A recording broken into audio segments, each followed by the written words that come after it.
people have just left the church altogether, even though, and not because of my interaction, but because of other people handling it poorly.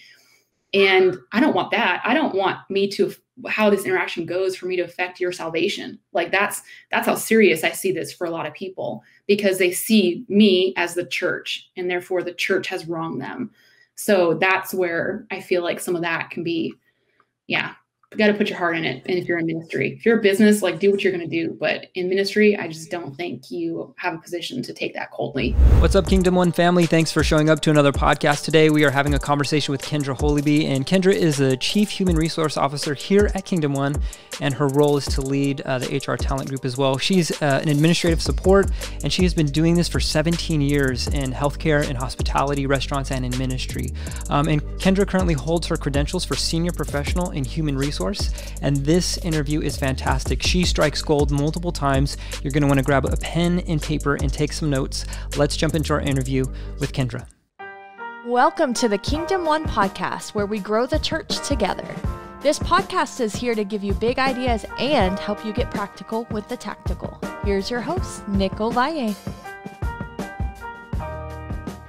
Hey, Kendra, thank you for showing up to the show today. I'm so excited to have this conversation with you. I'm just so excited because I feel that there is such a shift happening within church culture when it comes to staffing. And so one of my first questions for you is, why is staff culture important? Can you talk to the pastor or the ministry leader and kind of set a precedence why this needs to happen?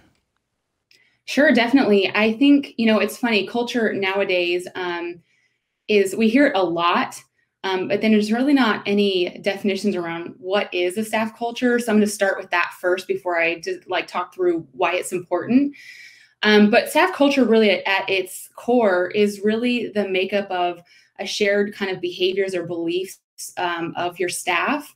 And essentially what it is telling people and your staff how to behave, how to get rewarded, how to avoid kind of punishment at the end of the day.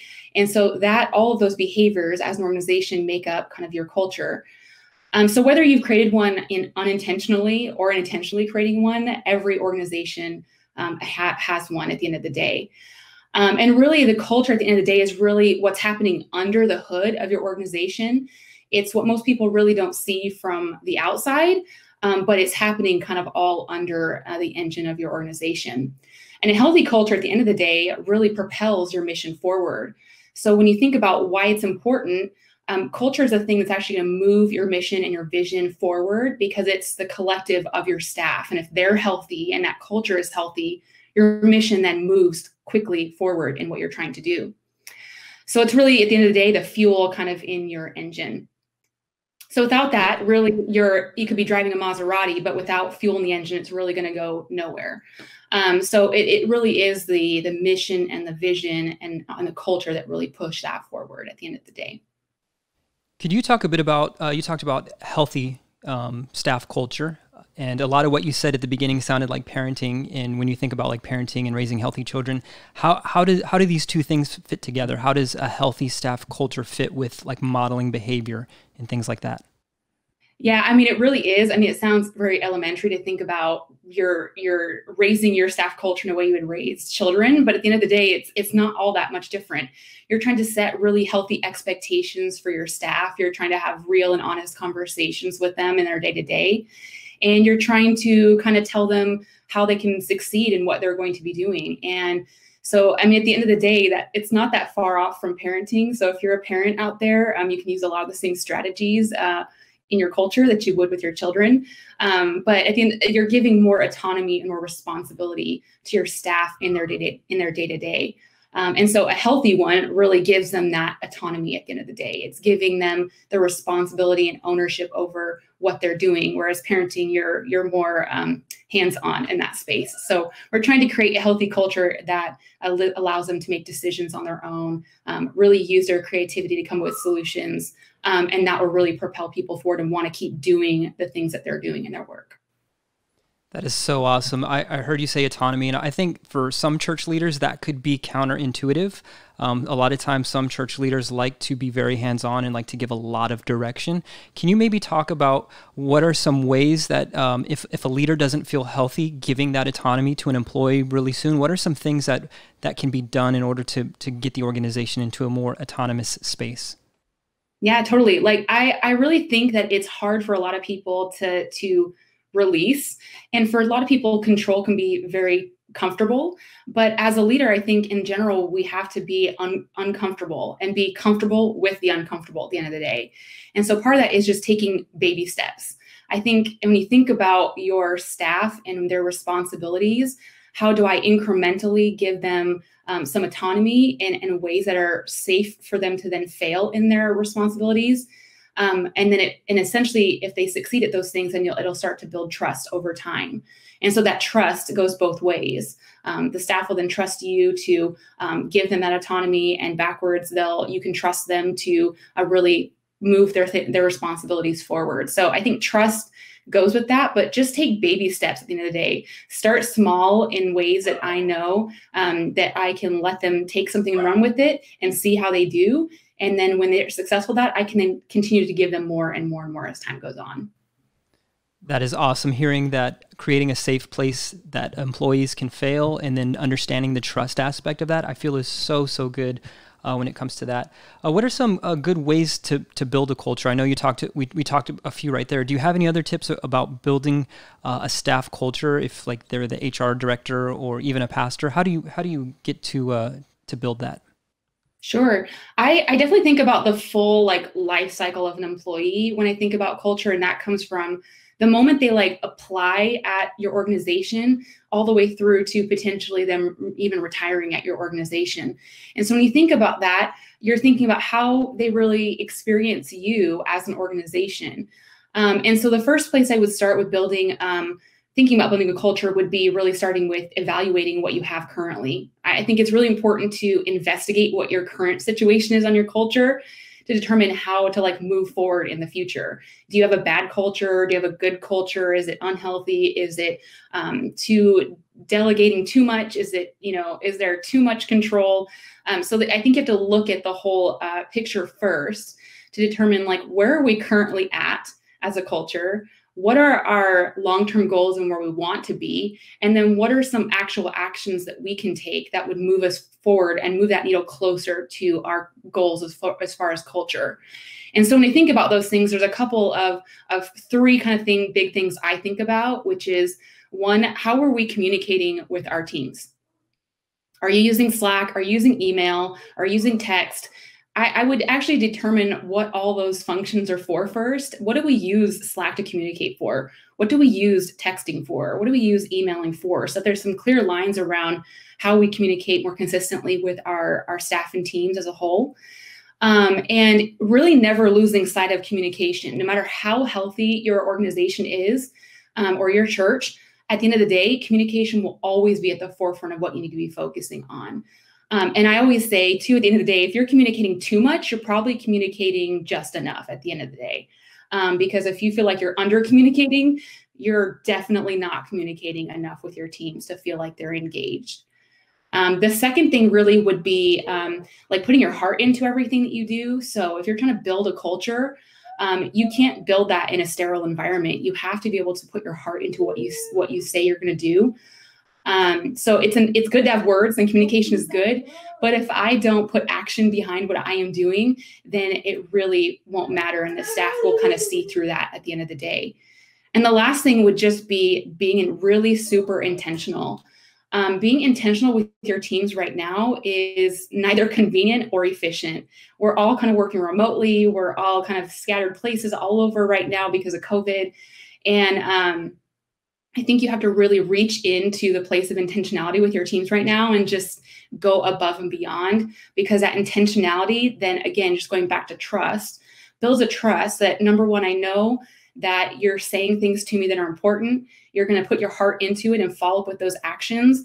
And then you're going to personalize it to me. And so that I always really feel like you care about me in the process. And really a healthy culture at the end of the day is saying, I care about you, I see you, and I'm doing things that are for your well-being as a whole. Whether you like that change or you don't like that change day-to-day, it's going to be overall for the betterment of the organization or church. That is so, so good. I love a lot of those practical tips of like putting your heart into it. And also a bit of what I'm hearing is also you can't do it in a sterile environment, inviting feedback. So is there a way that you get feedback from your staff? How can churches get feedback from their staff to see how the church or how the staff is experiencing leadership? Sure. I mean, again, I go back to trust again, because I feel like when your staff trusts you, they're more openly going to share with you their perspective, because they know that they're not going to get punished for telling the truth. If you're unsure of where your culture is at, and maybe there isn't that trust built yet between you and them, or maybe there's just some really hard things that have happened with the changes of the staff that make them concerned or anxious about wanting to share that information with you. We really lean into even things like engagement surveys with your team, which we do here at Kingdom One with the churches and ministries that we work with. It's inviting a safe space for people to want to start somewhere and just eliciting feedback from them. And then really being able to say, as a collective from the teams, everyone's kind of saying some similar things. And so we can gather kind of some information and honest feedback from teams through engagement surveys as well. But ideally, in a healthy culture with your staff, hopefully they're being very honest with you in their one-on-ones with as their supervisor. And hopefully you're asking, how am I doing? So that they can say, oh, you want to know how I'm doing as an individual, and also you're asking me how you're doing as my boss. And so I think even just asking that question to your staff can be, how do you feel like I'm doing? I'm going to give you a safe place to tell me how you think I'm doing and how I could support you better. And then just being in a place to receive that as a leader is super important. That is awesome. One thing that I've noticed recently just in Christendom is there's been a couple of big announcements of pastors and leaders transitioning to other places. Like, I don't know if you've recently heard, but the lead pastor of Bethel, like, he stepped down and will be out in January of 2021.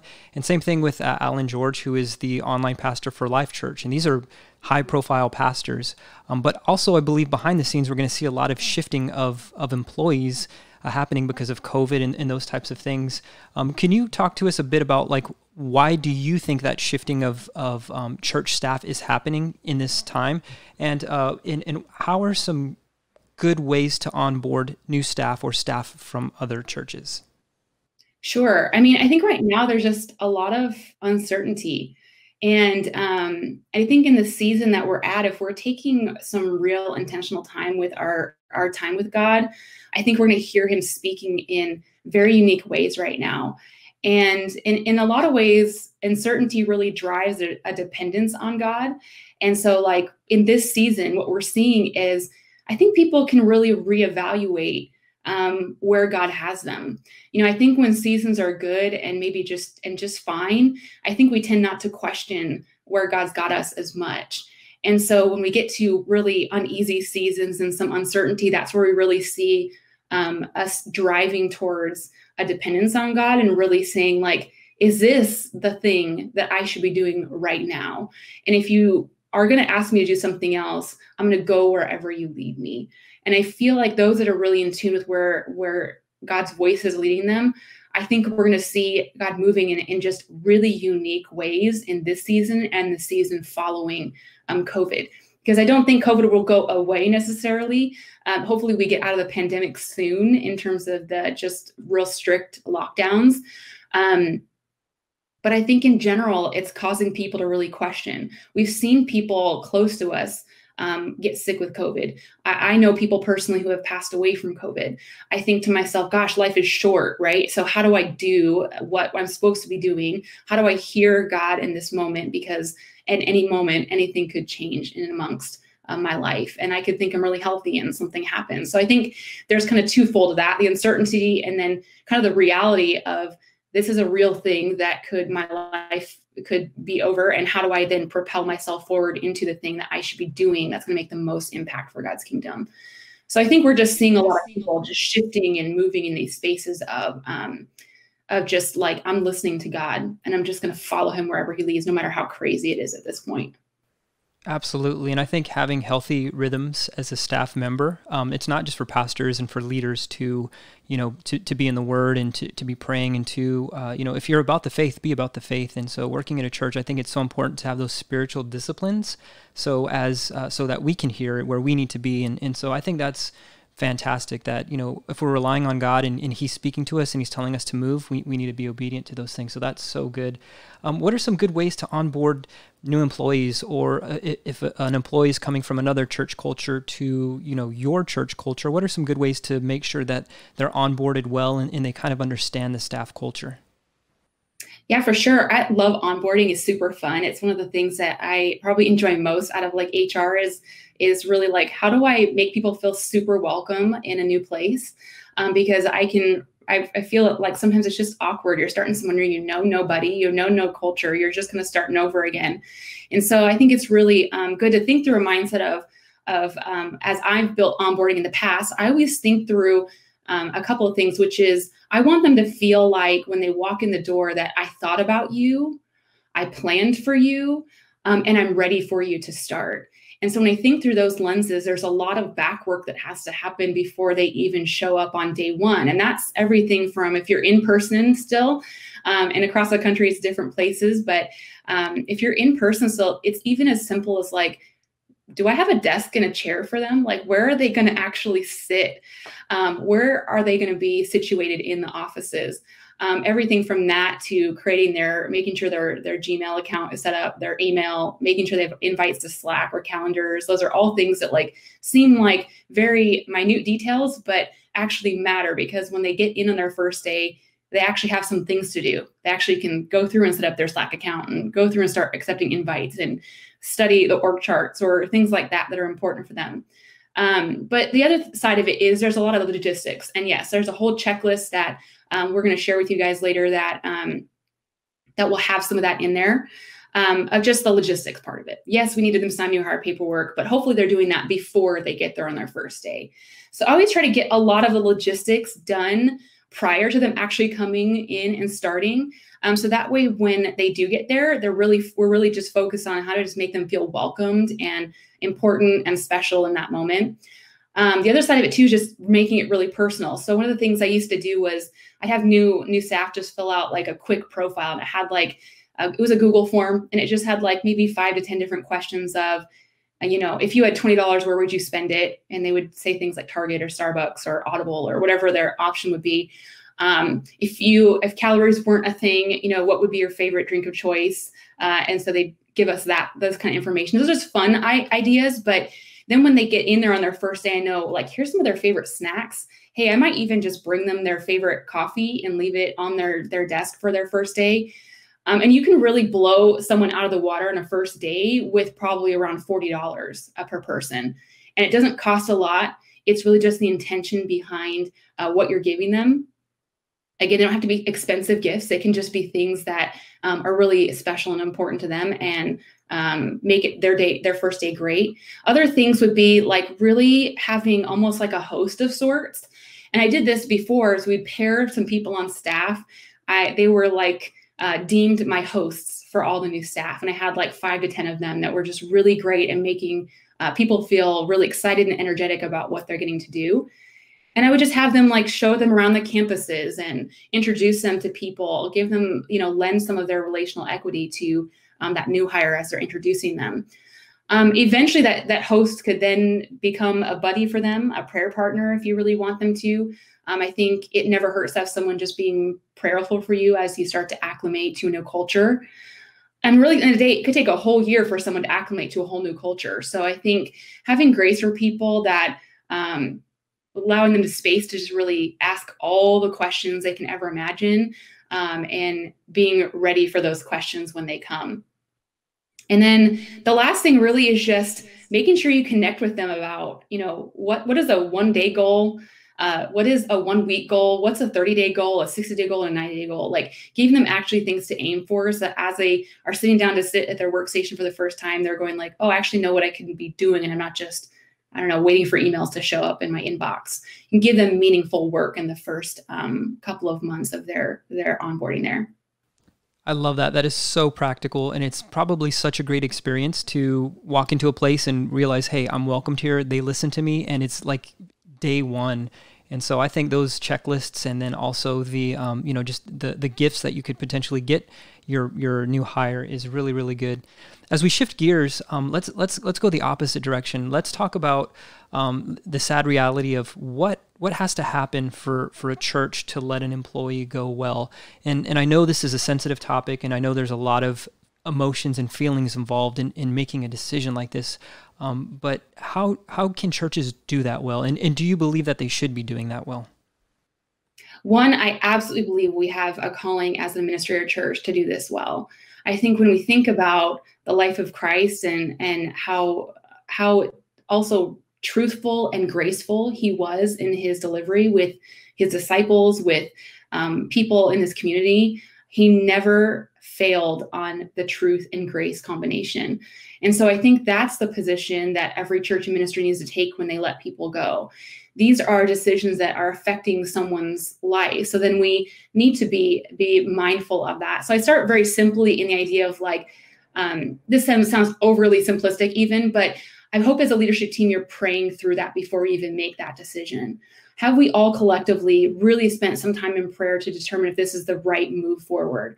And that, again, sounds overly simplistic, but I do think that having a consensus around if this is the right decision is really, really important. I think we can look, especially if you have a business background at all and you're coming into ministry, it can be very easy to just say, yep, we're just going to let them go. Without inviting God into the process, I feel like it's really easy to just lend onto the business side and get kind of very, again, maybe cold and calculated about the decision. But I really do feel like the Holy Spirit needs to be involved in that process.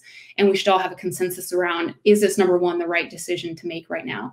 Is this the right decision, number one? And is this the right time? I think when you think about someone's life and their financial setup, obviously, it's never going to be perfect to let somebody go.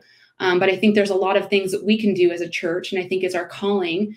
One, because not just because of the example that Christ set for us, but also at the end of the day, could potentially be someone's faith on the line. I think how we handle these situations, and that sounds very serious, but how we handle these situations could make someone either drive them closer to the church or potentially even drive them away completely. And I'm not talking about your church. I'm talking about the church. I'm talking about faith in general.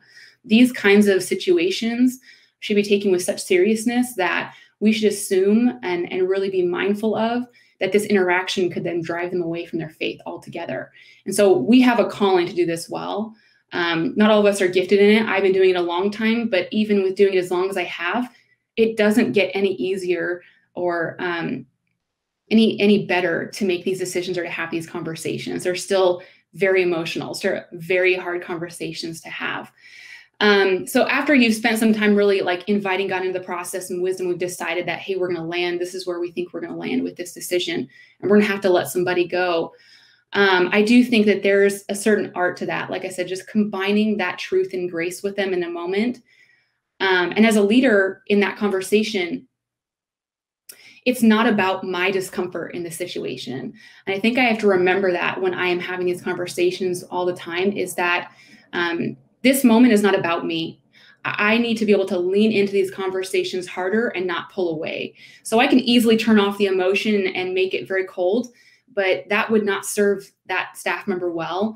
And it wouldn't really do the church well either in the long run. So actually my advice is probably the opposite of what most businesses would recommend. Most businesses might recommend to just make it very objective and to not put any emotion into it. But I think the person on the other end of this conversation needs to know that you care about them in the moment, that you're not making this decision without first thinking about all the things that you know that this decision is going to impact in their life. And so it's actually the opposite. I'm going to say, put some emotion into it.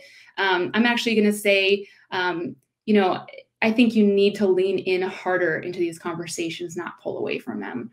And so as you're thinking through that, I think there's a couple of things that I think really help these conversations, which is one, really, really expressing gratitude in these conversations first.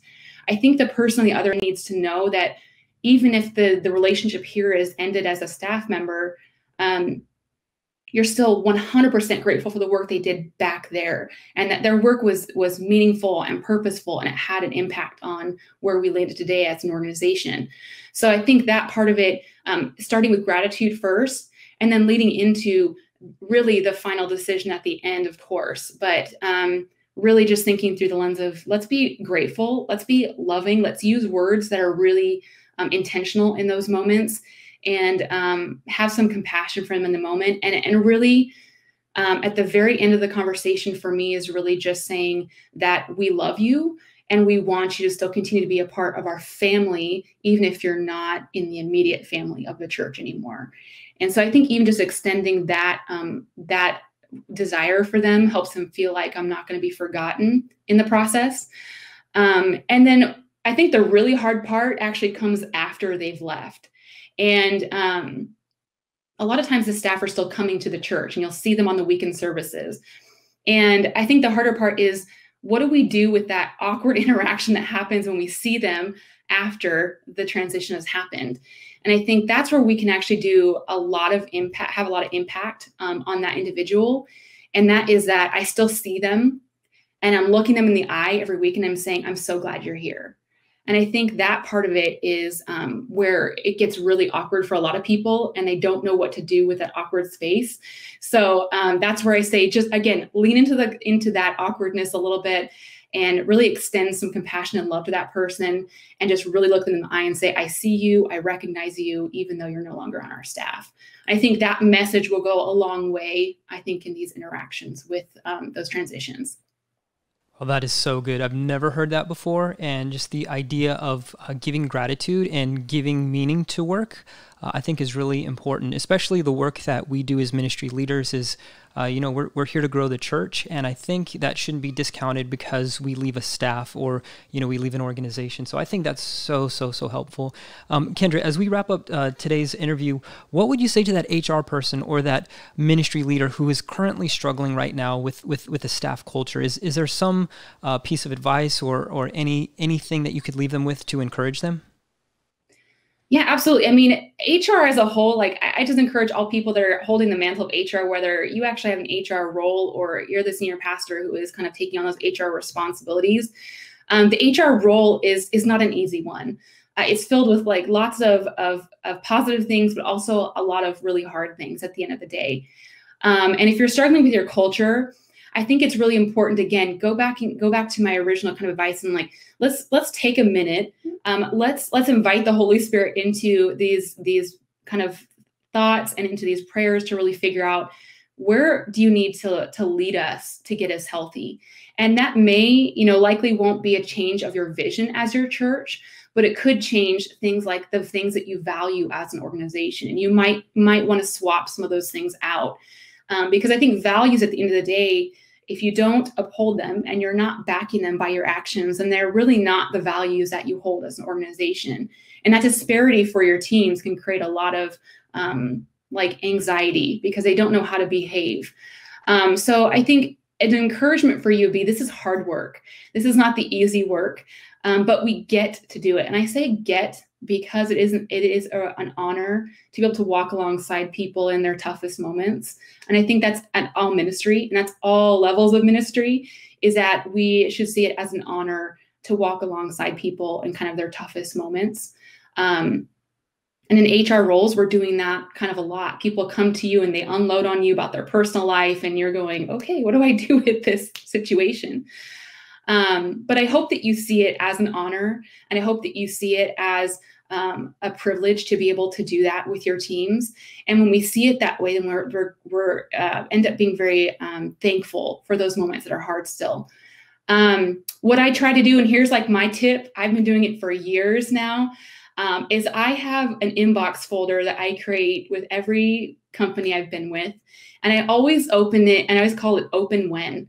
And this Open When folder is where I store all sorts of things. It's like the email folder for all the positive things that have happened in my time of my employment at that organization.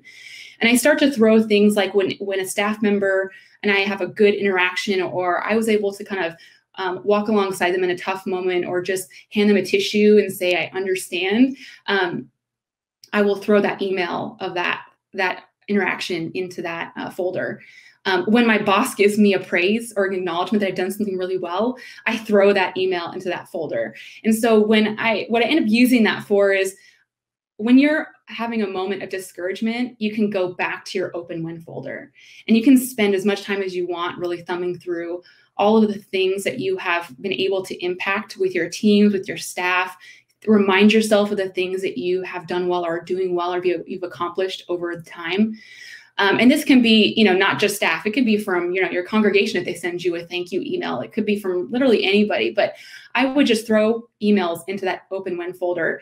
And that was a real encouragement for me just in general over the years to just be able to look back and see how God moved in a moment between two people.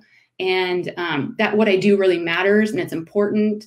And it's to not be forgotten that this is really important work that we get to do with our teams. So in terms of that, that's for you personally, encouragement. Create an open win folder today and start throwing some stuff in there. Maybe even search for emails you have and just start throwing old stuff in there too if you've been doing this a while. In terms of the culture, I would encourage you guys to look at engagement surveys. Those are really important tools that help us really see the whole organization in a broad picture and be able to see kind of where our blind spots are. At the end of the day, an engagement survey is a leadership's report card of how we're doing. And so we can look to that to say, where are some areas we need to improve on? What are some areas that we're doing really well on? And we can kind of like pat ourselves on the back a little bit of like, okay, these are areas we're doing great at. And then really trying to figure out some action points going forward after that to figure out what needs to change, what we need to do going forward, and how to make us get to a healthier place as a culture. We're also here at Kingdom One. We're here to help you guys if you guys ever need assistance like that. We love culture. We love helping churches get a healthy culture. So I'm just throwing that out there also. It's awesome. I think you struck gold again with some of the things you're saying there, specifically with values. And those values really drive an organization. And if our values are just words on a wall and they're not the way that we actually operate, that's a huge miss culturally. Second thing that I love is I do the exact same thing, but I actually print things out and I put it in a box and I call it my box of why. And so every time I open up that box, if I'm feeling down, I can, I'll read like letters, emails, cards, photos of just the good times. And it reminds me that the work that we do has a big impact. And then also that feedback, those surveys. And so if you're a ministry leader, if you're a pastor and you want to get that, you just would love to have that for your church, you can go to kingdom1.co/resources. Today, get a couple of resources or get in touch with us to figure out how you can do that yourself. So Kendra, thank you so much for this time today, and we'll see you guys on the next one.